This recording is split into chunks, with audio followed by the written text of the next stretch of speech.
मंडळी, काल सोशल मीडियावर एक गोष्ट सारखी बघितली. ती म्हणजे नरेंद्र मोदी आणि शरद पवार एकत्र बसलेले आहेत. नातीच्या रिसेप्शन सोहळ्यात निवांत गप्पा टाकताना दिसून आले. त्यामुळे झालं असं की प्रश्नावर प्रश्न पडायला लागले. इकडे लोक त्यांच्या पक्षावरून, विचारधारेवरून भांडतायत आणि तिकडे हे दोघं मस्त गप्पा मारताना दिसून येत आहेत. शरद पवारांची राष्ट्रवादी राज्यात आणि केंद्रात भाजपच्या विरोधात आहे. पण मग यांना एकाच वेळी विरोध करणं आणि एकाच वेळी सख्खे मित्र असल्यासारखं वागणं कसं काय जमू शकतं? हे नेमकं कोणत्या प्रकारचं राजकारण आहे आणि यातून दोन्ही पक्षांच्या एखाद्या गावातल्या कार्यकर्त्याने नेमका काय बोध घ्यायला पाहिजे, हे सगळं समजून घ्यायचा प्रयत्न करूया आजच्या व्हिडिओच्या माध्यमातून. नमस्कार, मी स्वप्नील आणि तुम्ही पाहताय विषयच भारी. मंडळी, शरद पवार देशाच्या राज्याच्या राजकारणातलं एक असं नाव आहे जे सत्तेत असू किंवा नसू कायम कशा ना कशा कोणत्या तरी मुद्द्यावरून चर्चेत राहतं. त्यांच्या पक्षाची विचारधारा पुरोगामी आहे. शिव, शाहू, फुले, आंबेडकर अशा महापुरुषांच्या विचारधारेचे पाईक असलेल्या सर्वसामान्य जनतेचे शरद पवारांच्या राष्ट्रवादीला समर्थन मिळतं.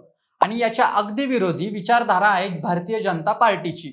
अशी थेट प्रतिगामीच नाही म्हणता येणार, पण हिंदू धर्माला प्राधान्य देऊन धार्मिक मुद्द्यांना प्राधान्य देणारी अशी भाजपची विचारधारा आहे.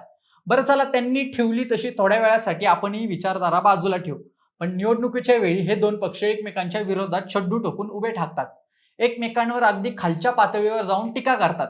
भ्रष्टाचाराचे आरोप करून एकमेकांना जेलमध्ये टाकण्याच्या धमक्या देतात.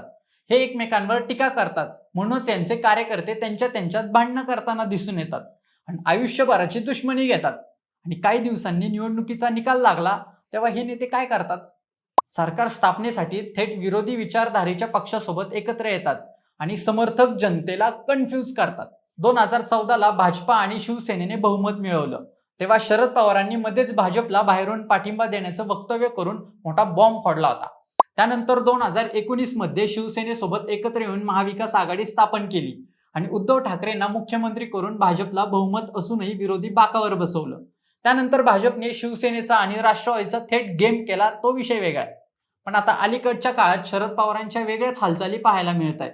कधी ते इंडिया आघाडीच्या बैठकीत हजेरी लावतायत, तर कधी थेट त्यांच्या लेकीसोबत जाऊन मोदींची भेट घेत आहेत. त्यानंतर त्यांच्या पक्षाचे सर्व खासदारही मोदींची भेट घेत आहेत. मोदींना फुले पगडी देऊन त्यांच्यासोबत मस्त फोटो घेत आहेत. त्यानंतर सुप्रिया सुळे त्यांच्या लेकीच्या रिसेप्शनमध्ये शरद पवार आणि मोदी यांच्या खुर्चीला खुर्ची लावून निवांत गप्पा मारताना दिसून येत आहेत. हे सगळं पाहून आपण कुठल्याही पक्षाचे समर्थक असो किंवा नसो, आपल्याला वाटतं हे नेमकं चाललंय काय? म्हणूनच शरद पवारांचं राजकारण नेमक्या कोणत्या प्रकारात मोडतं तेच कळत नाही. प्रत्येक पक्षात त्यांचे मित्र आहेत. त्यांनी राजकारणाच्या जागी राजकारण आणि वैयक्तिक संबंधाच्या जागी वैयक्तिक संबंध या दोन्हींमध्ये नेहमीच समतोल राखलेला दिसून येतोय. संसदेत आणि निवडणुकांमध्ये भाजपवर तीव्र राजकीय हल्ला चढवणारे पवार त्याचवेळी देशाचे पंतप्रधान नरेंद्र मोदी आणि गृहमंत्री अमित शहा यांना आपल्या कौटुंबिक सोहळ्यासाठी आग्रहाने आमंत्रित करतात. त्यांच्याशी तासभर मनमोकळ्यापणाने गप्पा मारतात आणि महाराष्ट्राच्या प्रश्नांवर संवादही साधतात.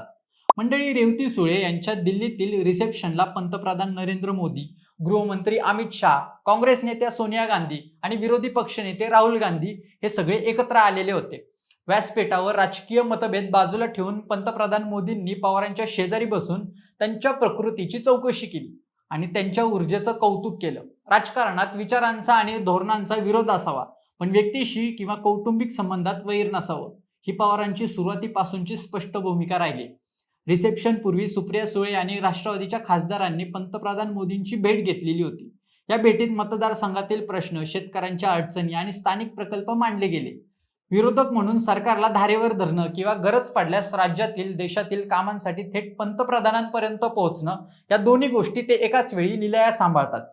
विरोधकांनी संवादाच्या वर्तुळात ठेवण्याची कला भाजप असो अन्य कोणत्याही विरोधी पक्ष, पवार कधीही संवादाचे पूल पाडत नाही. राजकीय पटलावर भाजपशी लढा देतानाही अनौपचारिक संबंध जिवंत ठेवल्याने प्रतिस्पर्ध्याला पवारांच्या पुढील चालीचा अंदाज बांधणं कठीण जातं.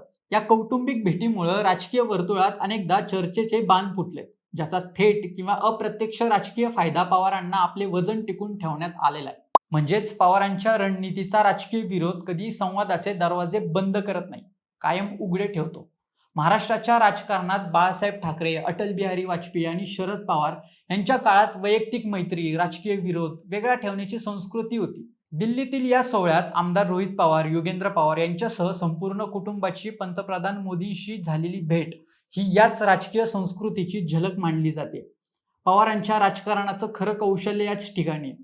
ते राजकीय विरोध कायम ठेवतात, पण संवाद सुद्धा कायम ठेवतात. कारण आजचा राजकीय विरोधक उद्या राजकीय सहकारी होऊ शकतो आणि आजचा सहकारी उद्या विरोधक होऊ शकतो.